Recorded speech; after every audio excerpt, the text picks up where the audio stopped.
የበርካታ ዓመታት የሆሊውድ አክሽን ፊልም ንጉሥ፣ በበርካቶች ዘንድ ዝናን ያተረፈ ከልጅነታችን ጀምሮ የምናየውና በስራዎቹ የምንወደው እና የምናደቀው ሲልቨር ስታር ሊሆን ነው። ሰላም ውድ ቻናላችን ተከታዩ፣ ዛሬ የምናወራው ስለ አንድ ታሪካዊ ተዋናይ ነው። ለበርካታ ዓመታት ለ40 እና ከዚያ በላይ ዓመታት በሆሊውድ አክሽን ፊልም ስራዎቹ የምናውቀው ተዋናይ ሲልቨር ስታር ሊሆን ነው። ስታር ሊሆን ተዋናይ ብቻ አይደለም፣ ጸሐፊ፣ ዳይሬክተርና ፕሮዲውሰር ነው። በዚህ ፊልም ላይ ኤስኬፕ ፕላን ላይ የፊልም ተከታታይ የሆነ ሲሆን በአክሽን በሚስጥራዊ እቅዶችና በእስር ቤት ማምለጫ ታሪኮች ላይ የተመረኮዘ ምርጥ ፊልም ነው። ታሪኩ ሬይ የሬስሊንግ ደህንነት የተጠናከሩ እስር ቤቶችን በመፈተሽ የሚሰራ ባለሙያ ነው። የተለያዩ እስር ቤቶች በመግባት ደካማ ጎናቸውን በመፈለግ ይወጣል። በጓደኞቹ ተክዶሉ በኋላ የምር ከእስር ቤት ከማያውቀው እስር ቤት እንዳይወጣ ያደርጉታል። እሱም አንድ ሰው አውቆ አዲስ እቅዶች አዘጋጅቶ ይወጣል። ኤስኬፕ ፕላን ላይ ስናይ ደግሞ ይህ ፊልም እጅግ አጓጊ የሆነ ፊልም ሲሆን በዚህ ፊልም ላይ ከሲልቨር ስታር ሊሆን ጋር ታዋቂውና ዝነኛው ዴቪድ ባቲስታ ተሳትፎበታል።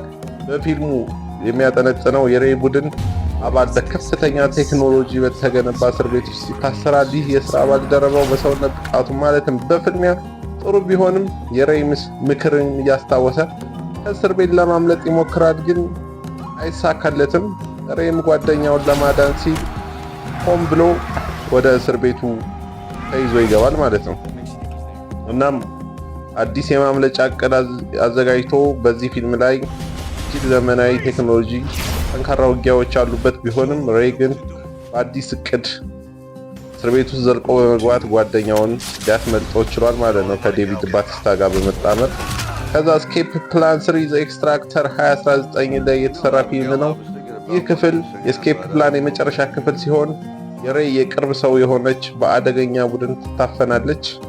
ሬይ እሷን ለማዳን ከታዋቂ አክተር ዴቪድ ባቲስታ ጋር እና ከቡድኑ አጋሮች ጋር የታገተች ወዳጁን ለማስመለስ እጅግ አደገኛ ተልዕኮ ይጀምራል። ከብዙ ድካም፣ ፍልሚያ፣ ውጥረትና ተጋድሎ በኋላ የሬይና ቡድኑ የታገተች ወዳጃቸውን ማትረፍ ይችላሉ። በጣም አስደማሚ ፊልም ነው። የኤስኬፕ ፕላን ተከታታይ ፊልሞች ብልሃትን፣ አክሽን እና አስደናቂ የማምለጫ ዕቅዶችን የሚወዱ ሰዎች የሚያዩዋቸው ፊልሞች ናቸው። ከነኚህ ከ3 ፊልሞች እንግዲህ እናንተ በጣም የወደዳችሁትን እና ለእናንተ በጣም የተመቻችሁን በኮሜንት ሴክሽን ላይ ያሳውቁን። በአራተኛ ደረጃ ክሪድ 1 እናገኘዋለን። ክሪድ 1 እና 2 የተሰኙ ፊልሞች በ90ዎቹ ከተሰሩ ሮኪ 1 2 3 4 5 ከተባሉ ተከታታይ ፊልሞች ውስጥ የሮኪ ባልቦዋ ገጸ ባህሪ እንደ አሰልጣኝ በመመለስ አዲሱን ትውልድ ከቀድሞ ታሪክ ጋር ያገናኘ ፊልም ነው። የፊልሙ ታሪክ በይበልጥ የቦክስ ስፖርትን ዓላማን ለማሳካት የሚደረግ ትጋትን፣ ጽናትን፣ ቤተሰብና ህልምን የሚያጣምሩ ታሪኮችን ይይዛል። ክሪድ 1 በተለይ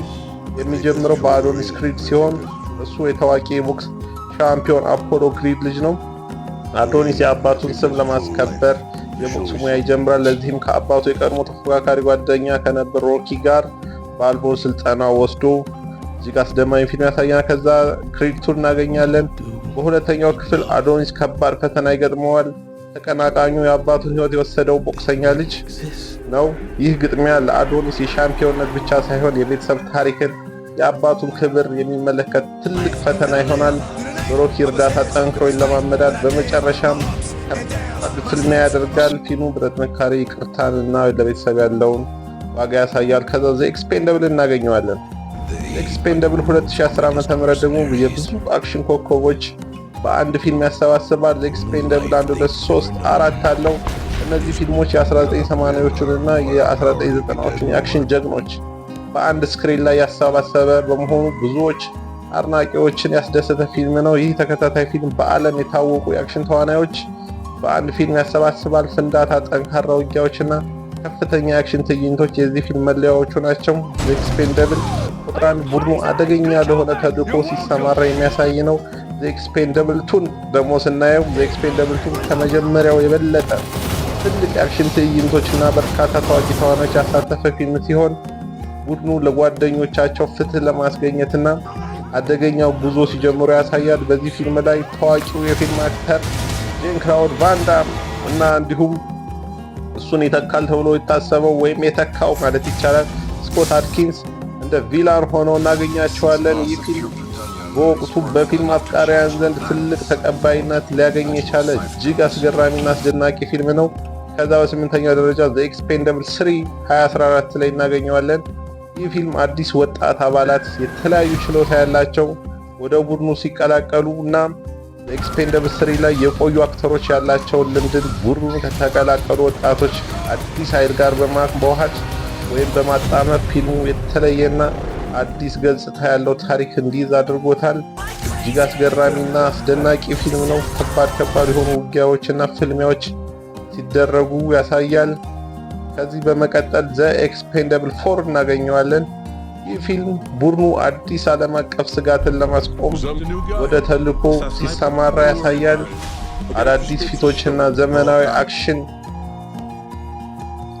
አክሽን ተዋናዮችን እንዲሁም በፊልሙ ውስጥ ሲካተቱ ይታያል። ባጭሩ የሲልቨር ስታር ስኬቶች በጡንቻ ብቻ እንዳልተገነቡ በትዕግስት፣ በጠንካራ ፍላጎትና በራሱ ችሎታ በማመን ዛሬ ላይ በዓለም ፊት ከሚከበሩ ተዋናዮች አንዱ እንዲሆን አድርጎታል። ፊልሞቹ እስከዛሬ ድረስ በሚሊዮኖች የሚቆጠሩ አድናቂዎችን ይመለከቱታል ማለት ነው።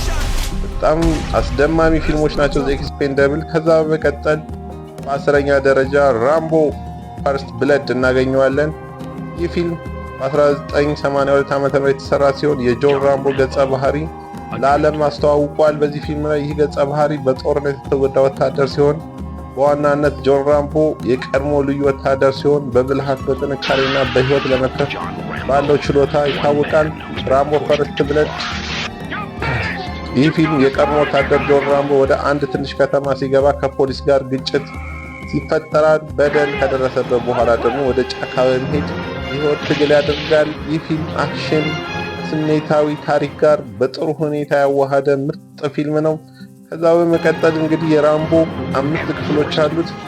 1985 ላይ ደግሞ ራምቦ ፈርስት ብለድ ፓርት 2 እናገኘዋለን። ራምቦ ወደ ቬትናም በመመለስ እዚያ የታሰሩ የአሜሪካ ወታደሮችን ለማዳን አደገኛ ተልዕኮ ይቀበላል። ይህ ፊልም በትልቅ ፍንዳታዎች፣ በከባድ ውጊያዎችና ፈጣን አክሽን የተሞላ እጅግ አስገራሚ አስደናቂ ፊልም ነው። ከዚህ በመቀጠል እንግዲህ ራምቦ ፓርት 3ን ሰርቷል። ኪንግስ ሙቪ ኢትዮጵያን ግን ላይክ ያላደረጋችሁ ላይክ፣ ሼር፣ ኮሜንት እንዲሁም ሰብስክራይብ ማድረጋችሁ አትርሱ። ከራምቦ ፈርስት ብለድ ፓርት 2 በኋላ ፓርት 3 እናገኛለን። ራምቦ ፈርስት ብለድ ፓርት 3 1988 ላይ ደግሞ ራምቦ ጓደኛውን ለማዳን ወደ አፍጋኒስታን ይጓዛል። በዚያም ከኃይለኛ ጠላቶች ጋር ይፋለማል። ይህ ፊልም በትልቅ ጦርነቶች በጀግንነት የተሞላ ነው። ሁሉም የሲልቨር ስታር ሊዮን ፊልሞች በሚያስብል ደረጃ ወኔ፣ አይበገሬነትን፣ ጥበብንና ጀግንነትን የተሞሉ ፊልሞች ናቸው። ይህን ፊልም ከሰራ በኋላ ራምቦ ፓርት 4 ለመስራት ግን ለረጅም ጊዜ መጠበቅ ነበረብን። ከ1988 በኋላ እንግዲህ ራምቦ ፓርት 4 ለመስራት ወደ ብዙ ዓመት ፈጅቶበታል። 2008 ላይ ነው ራምቦ ፈርስት ብለድ ፓርት 4 የተሰራው ማለት ነው። ከረጅም ጊዜ በኋላ ራምቦ ወደ ተግባሩ ይመለሳል። በማይናማር ውስጥ የታሰሩ ሰዎችን ለማዳን በአደገኛ ተልዕኮ ይሳተፋል። ይህ ክፍል ከፍተኛ የአክሽን ትዕይንቶችና ጠንካራ ፋይትና ውጊያዎችን ያሳያል። በዚህ ፊልም ላይ የሲልቨር ስታር ሊዮን የሰውነት ወይም ወጣትነት ገጽታው ተቀይሯል። እንዲህ ተቀይሮ ራሱ የጀግንነትና የአይበገሬነት ወኔው ግን ጨምሮ እናገኘዋለን ማለት ነው። በጣም አስገራሚ ፊልም ነው ራምቦ ፓርት 4።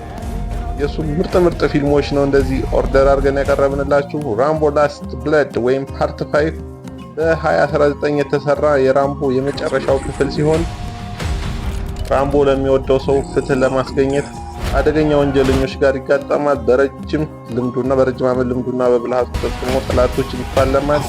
ይህ የራምቦ ታሪክ የሚያጠናቀቅበት ፊልሙ ነው። ባጭሩ የራምቦ ተከታታይ ፊልሞች በአክሽን በጀግንነትና በሕይወት ትግል የተሞሉ ሲሆን በዘመናት ውስጥ በሚሊዮኖች የተወደደና የተደነቀ ስራዎችን በመስራት የበቃ አክተር ነው። ከ5ቱ ፊልሞች ውስጥ የትኛውን በጣም እንደወደዳችሁት አስተያየታችሁን በኮሜንት ያጋሩ። ቪዲዮውን ከወደዳችሁት ደግሞ ላይክ፣ ሼር፣ ቻናሉን ሰብስክራይብ ማድረግ አትርሱ። ከዚህ በመቀጠል እንግዲህ የምናየው የሲልቨር ስታር ሊዮን ፊልሞች በርካታ ናቸው።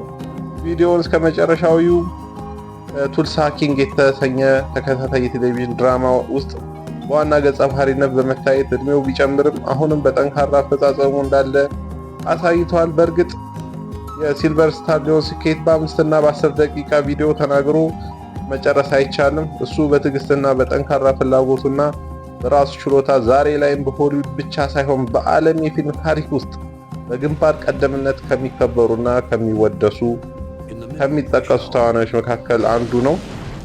ለዛሬ ያዝንላችሁ ይህን ይመስላል። ውድ ቻናላችን ቤተሰቦች የሲልቨር ስታር ሊዮን ፊልሞች እነኚህ ብቻ አይደሉም፣ ሌሎችም አሉ። ቪዲዮውን እስከ መጨረሻው ይዩት። በቀጣይ እንድንሰራላችሁ የምትፈልጉትን አክተር ስም በኮሜንት ያሳውቁን። ቪዲዮውን ከወደዳችሁት ደግሞ አለው ላይክ፣ ሼር፣ ኮሜንት እና ሰብስክራይብ ማድረጋችሁን አትርሱ። ምክንያቱም ፊልሙን ይህንን ስንሰራላችሁ ቫይራል እንዲወጣ እንፈልጋለን፣ እኛ ተመልካች እንዲያይ እንፈልጋለን። ስለዚህ እናንተም ላይክ ሼር እያደረጋችሁ ይደግፉን። ኪንግስ ሙቪ ኢትዮጵያ ነን። ይመቻችሁ።